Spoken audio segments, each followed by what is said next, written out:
আল্লাহর নবী সিজদার মধ্যে পড়ে কাঁদতে থাকবে, ইয়া রব হাবলি উম্মতি, আল্লাহ আমার উম্মত গুনাহগার, আমার উম্মত গুনাহগার, আমার উম্মত গুনাহ করে ফেলছে, আল্লাহ আমার উম্মতের কি হবে, আল্লাহ আমার উম্মতের হবে কি?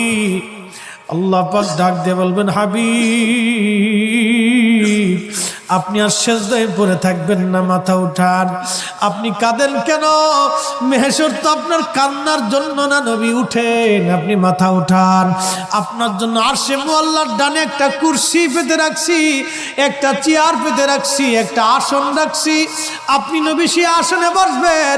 আপনি মাথা উঠান, আপনি আমার হাবিব, আপনি আমার বন্ধু, আপনি আর কাঁদবেন না। হুজুর আপনি মাথা উঠান।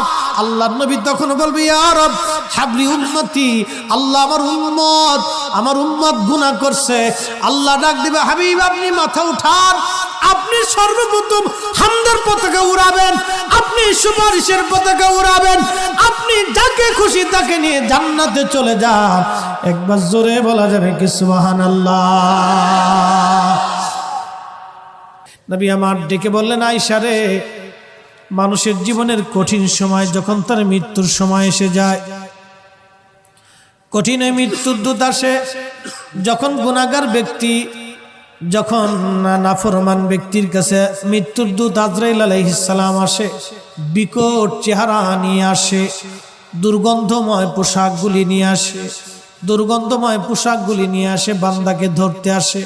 তখন এই আত্মাটা, রুহুটা মাথার দিকে একবার দৌড়ায় যায়, হাতের কোনার দিকে দৌড়ায় আসে, পায়ের তলার দিকে দৌড়ায় যায়, সারা শরীরের ভিতরে ছটফট করতে থাকে।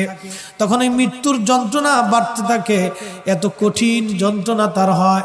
নবী বলেন, আয়েশা রে শোনো, একটা উট জ্যান্ত হালতে জবাই না দিয়ে উটের চামড়া ছিলাইলে যেই রকম কষ্ট হয়, আয়েশা রে এই উটটাকে জিন্দা হালতে 100 বার যদি উটের চামড়া তুমি সেলাও, যে পরিমাণ কষ্ট হবে আয়েশা, একজন বেঈমানের মৃত্যুটা এরকম ভয়াবহ কষ্ট হতে থাকবে।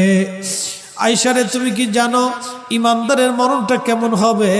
ইমানদারের মরণটা আজরাইল আসবে, সুন্দর পোশাক নিয়ে, সুন্দর সুরত নিয়ে এসে বলবে, ইয়া আইয়্যুতুহান নাফসুল মুতমাইন্নাহ তুরজিই ইলা রাব্বিকি রাদিয়াতাম মারদিয়া ফাদখুলি ফি ইবাদি ওয়াদখুলি জান্নাতি।